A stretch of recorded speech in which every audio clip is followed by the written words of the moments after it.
Salut à tous et à toutes.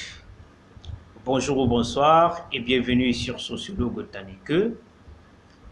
Dans cette nouvelle séquence de vidéos, nous allons encore parler de la pandémie du coronavirus.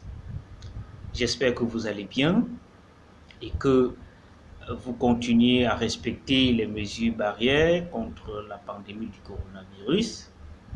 J'espère que vous vous lavez régulièrement les mains avec de l'eau propre et du savon ou alors avec un liquide hydroalcoolique. J'espère qu'à chaque fois que vous sortiez de vos maisons, vous portez toujours votre masque. J'espère aussi que vous respectez la distanciation individuelle quand vous sortez, quand vous marchez dans la rue, parce que la pandémie du coronavirus n'est pas encore finie. La pandémie du coronavirus continue à faire ses effets dans le monde. Dans cette nouvelle vidéo, nous allons répondre à la question de savoir pourquoi et comment l'État du Brésil est devenu un nouvel épicentre du coronavirus. Restez donc jusqu'à la fin de la vidéo et vous aurez la réponse à cette question.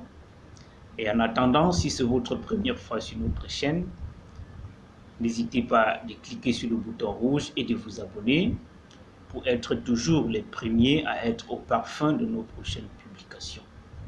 Et merci déjà à tous ceux qui se sont abonnés, merci à tous ceux qui likent nos vidéos, merci à tous ceux qui partagent et aussi merci à tous ceux qui nous posent les questions.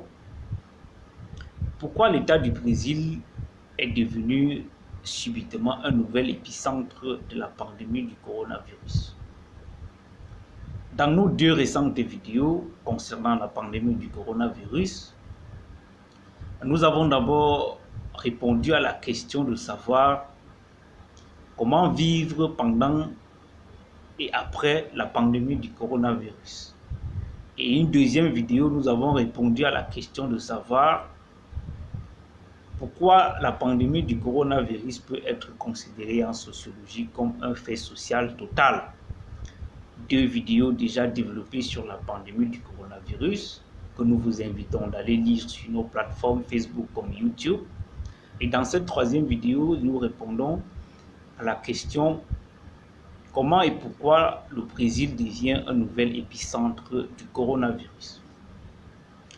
Le Brésil devient un épicentre du coronavirus parce que au départ, n'est-ce pas, l'État du Brésil a été sceptique face à la maladie, à cette pandémie du coronavirus.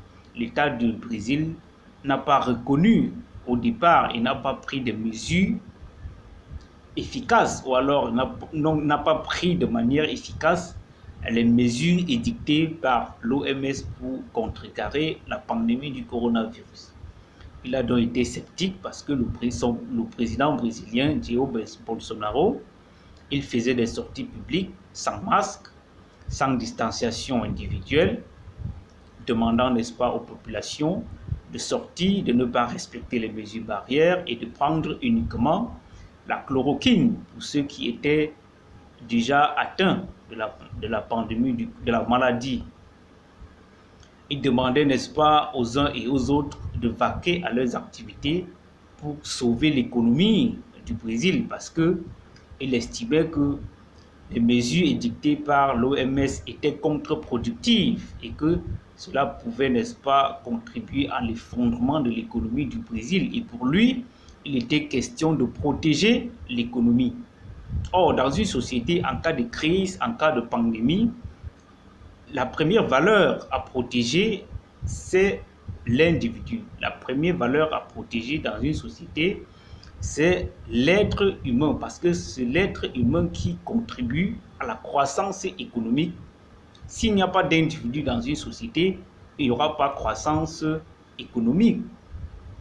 Il a donc demandé aux gens de ne pas respecter les mesures barrières, de ne pas respecter le confinement. Il était même en conflit avec les gouverneurs qui imposaient, n'est-ce pas, le confinement à leur population. Donc, il a négligé les mesures barrières et ça a permis que la société soit, n'est-ce pas, face à une multiplicité ou alors une multitude de cas de contamination, des cas de décès, etc., etc. Donc, ce que nous pouvons retenir, c'est que face à un fait social, face à un nouveau fait, à un nouveau phénomène, il faut réagir de manière efficace afin d'éviter, n'est-ce pas, la propagation, afin d'éviter, n'est-ce pas, la recrudescence de ce fait dans une société. La société est comme le corps humain. Quand vous constatez un nouveau corps ou alors les symptômes d'une nouvelle maladie dans votre corps, n'hésitez pas de consulter directement un médecin afin de prendre des mesures pour pouvoir limiter la propagation de ce phénomène dans votre corps. Donc, le Brésil devient un épicentre du coronavirus parce qu'il a été sceptique, n'est-ce pas? Il a été négligent au départ face à la maladie. Donc, voilà pourquoi le Brésil, n'est-ce pas, est devenu un nouvel épicentre du coronavirus. Si vous avez aimé la vidéo, n'hésitez pas de vous abonner à la chaîne, n'hésitez pas de liker, n'hésitez pas de partager et surtout, n'hésitez pas de nous poser vos questions en bas des vidéos. D'ici à là, portez-vous bien et on se retrouve très prochainement pour une nouvelle séquence vidéo. Merci, je vous aime.